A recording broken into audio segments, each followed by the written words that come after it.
What's up, y'all? Alvin here. This is Question and Answer, Season 3, Episode 3. Let's get into it. All right, so you guys once again asked me a ton of great questions. Don't have time to answer them all, but try again next week because it looks like we're on a roll. We'll definitely do Episode 4. So I want to start off with some questions from Twitter. Hit me up on Twitter. Follow me on Twitter if you haven't. I post some slightly different content over there. Maybe a little bit more aggressive, maybe a little bit more controversial at times. But anyway, first up is from Matt Harrington. And Matt wants to know, when fishing the coast, if it's a situation where sight casting is not really an option because of water clarity, wind, tide, movement, etc., how do you strategize? And typically, if we can't sight cast, it's usually one of two situations. Number one, which is a little bit better, is if we're seeing signs of fish and we know there's fish around. So we'll tend to just blind cast either with a popper or a fly that doesn't sink very quickly, because if you can't see, then you might not be able to tell how deep the water is. So you don't want the fly to get too deep. And we'll just cast to likely looking spots. We'll cast to wakes. We'll cast to stuff that could or could not be a fish. Now, if it's just completely overcast, we're not seeing any fish, maybe the wind's blowing, then I'm going to try to find some deeper water and put on a weighted fly, possibly even a sink tip line, and just blind cast in the channels, the sloughs, the creeks, the drains, and hope that the fish will be concentrated there. If you have some good water movement, chances are pretty good that you'll find fish in those deeper sections with a little bit of current. Hope that helps. I know both of those techniques have saved the day for me many a time, so hopefully that'll work for you too, Matt. Okay, here's another one from Twitter, and this is from Tim Nelson. And Tim wants to know, do fancy fly boxes really matter, or do the normal planos work? Also, are you ever coming to Minnesota from bass fishing or muskie? I may get to Minnesota eventually, but definitely the cheap plano boxes work. If you look at some of my videos, some of my Go Box videos, some of my fly videos, I use tons of cheap plano boxes. There's a couple of sizes that fit perfectly in the Yeti Go boxes, so you can load a bunch up in there. I'll leave a link to a couple of videos up there talking about the Yeti Go boxes and how I pack them and all my flies and everything. But yeah, definitely the cheapo plano boxes will get the job done. Thanks for the question. All right, as usual, you folks over there on Instagram ask a million questions, and I cannot answer them all. Hot tip, if you want to get your question answered, more likely if you put it over on Twitter, because I don't get as many questions there. They're not nearly as hard to weed through. But here goes. And once again, thanks for all the questions. First up, my old buddy Leo wants to know why I haven't posted any of that awesome footage from the Argentina trip that he just happened to be on. And I gave him a smart ass answer in the comments, but it's coming soon. If not this week, then next week. But don't worry, I'm going to let everybody know when I get that Argentina footage done. We had an awesome time down there, and I'm already making plans to get back down there. But yeah, just hang on, Leo. Personal shout out here on the YouTubes. Okay, so TAMU Fly Fishing, which if you don't know is the Texas A&M University Fly Fishing Club. And the question is, why is it important for young anglers to understand conservation? Well, we say it all the time. The youngsters are our future, and we want our future to be bright. So we need to educate these young anglers about the importance of taking care of the environment, taking care of these places that we love to fish and hunt and just hang out in the outdoors. And I think when you learn those types of things at a young age, it just stays with you the rest of your life, So I remember going out and fishing and, picking up trash on the side of the river or the side of the lake. And it's just something that's kind of been instilled in me. And the flip side is I couldn't imagine throwing a piece of trash on the ground and leaving it. And I think when you learn those types of lessons at a young age, they stay with you, and then you tend to also spread that message to, your kids, your friends. And I think the more we can spread this conservation message and the earlier we can start spreading it, the better. So thanks for the question. Very important topic. T-Kid 521 wants to know, if you had to pick between dry fly, nymph, or streamer, what would be your favorite fly to fish? I've answered this one a million times, but I love answering it. Top water all the way. Dry fly, popper, whatever. If a fish will eat something on the surface, that's what I'm throwing. That's an easy pick. Thanks for the question. Oh, along the same lines, Big Sky Outdoors 112 wants to know, what's your favorite trout flies? If I had to fish with one trout fly, it would be the PMX, the Parachute Madam X. Yeah, that would be my go-to. That also catches a lot of bass and sunfish as well. So the PMX, hard to beat. Thanks for the question. Simpson 941 wants to know, I love these music questions, especially these punk rock questions. This one is, best singer for Black Flag. Now, I saw this a little bit earlier, and I had to think about it for a bit. Now, most people are just going to say Henry Rollins because he was the guy that was in there for the longest time, and he's kind of synonymous with Black Flag. Dez was really good, and so was Chuck Morris. Chuck Morris? The guy that sang for the Circle Jerks, but he was more Circle Jerks. So I'm going to say Henry, mostly because I really like that Damaged record. And, a lot of people say Black Flag, they weren't punk rock anymore when they put that one out. But that was really punk rock to put out something that wasn't punk rock. So I'm going to go with Henry. Don't roast me in the comments, y'all.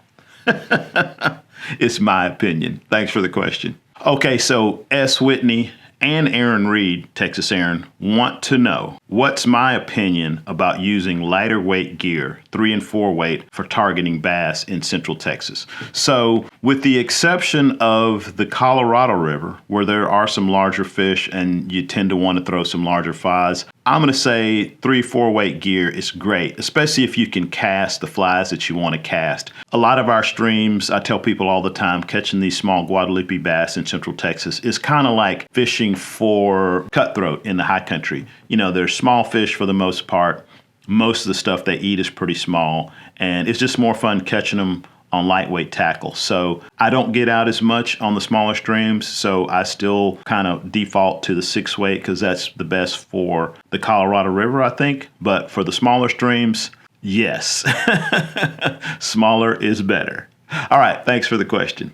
Hope that helps. General Copeland wants to know, what's your favorite line leader setup when you need to fish a little deeper for bass in a river? Sink tip line or poly leader? Now, I'm going to say sink tip line. So if I'm really needing to get it down, I'm going to use a sink tip because that's the best way to get it down as deep as I need it and pretty quickly. I do know people who like using sinking leaders. If I'm not going to have a sink tip on, I'm probably just going to make my leader tip it longer and go with a weighted fly. It's kind of a trade-off because it is a little bit harder to cast than just using the sinking leader. But if I'm fishing with a floating line, I'm probably going to be wanting to fish fairly close to the surface. So not having to change out my leader when I decide to go to a popper or, something else that I don't want to get down as deep, that seems to work a little bit better for me. If I really need to get it deep, then I'll just grab the sink tip. Thanks for the question. I hope that helps. I saw this question somewhere. I can't find it now, and I don't remember who asked it. So thanks for this question, whoever you were. The question was, what do I miss most about guiding for trout in Colorado? And I would say the number one thing I miss is the other guides. Just the people that I got to hang out with when I was there, people that I got to fish with, on my days off.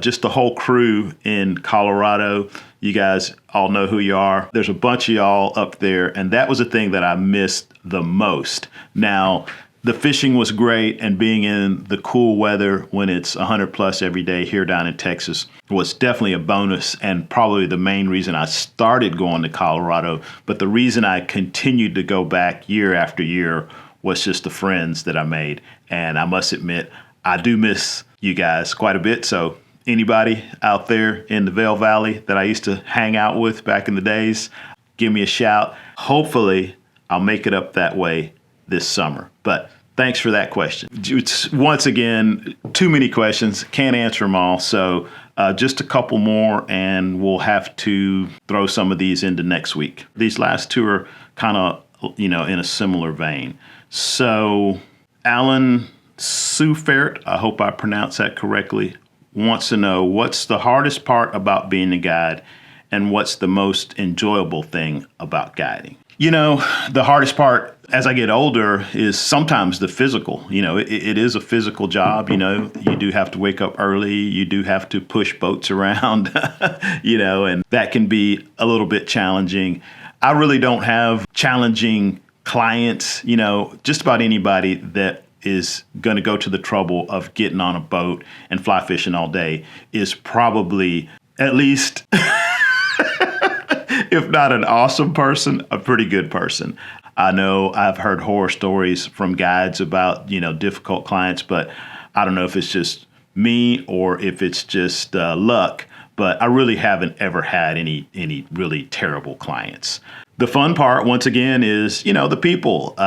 There's some really cool people I've met on the water, heard some really great stories, and of course, just being able to be outside doing something that I love every day for a living. Okay, so this one is from R. Hunter, and it's kind of a long one. Howdy, Alvin. You seem to have a laugh about you, which I know a lot of Texans have that thing, and he's saying sorry ahead of time for this question.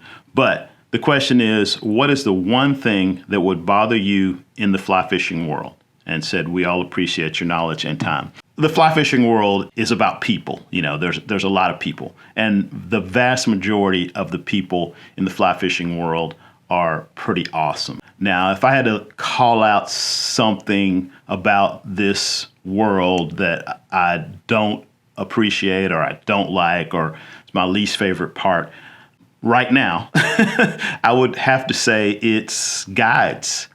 People like me who have some sense of entitlement to be able to use these public resources to earn a living. So I feel like guides should be thankful and should be respectful to everybody on the water, because we are using more than our fair share of a public resource in most circumstances. So, I've heard anglers say, oh man, I'm sorry, I didn't realize you were out here guiding. I'll try to stay out of your way. Or, some guides put off the vibe of, hey, I'm out here, I'm a guide, get out of my way. And that is just absolutely wrong. It should be the other way around. We should be thanking the other anglers on the water. We should be staying out of their way because they have a limited amount of time on the water, and most of the time they're just doing it for fun. They're not making money. It's not a job. So I think we need to flip this whole guides come first mentality, and we need to take a back seat to the other folks out there on the water. We need to be the stewards. We need to be the ones who make an example of how you should behave when you're out on the water. I've got some slack for saying that guides should be the nicest people on the water, but it's true because we're super lucky to be out there. We're super lucky to be doing what we're doing, and we need to show some gratitude to the entire community. All right. That is maybe the only thing that sort of bums me out about being a guide or the fly fishing community. Now, we could go into a whole long discussion about, how fly fishing is like the rest of the world and things that I don't think are good or right or equitable, but I'll leave it at that. All right. Thanks for that question. Thanks to everybody for tuning in. I really do appreciate it. I do. I appreciate it. I appreciate each and every one of you. And if you like what I'm doing, that's great. Thanks for being here. Hopefully, I will see you in the next one. And in the meantime, good luck on the water.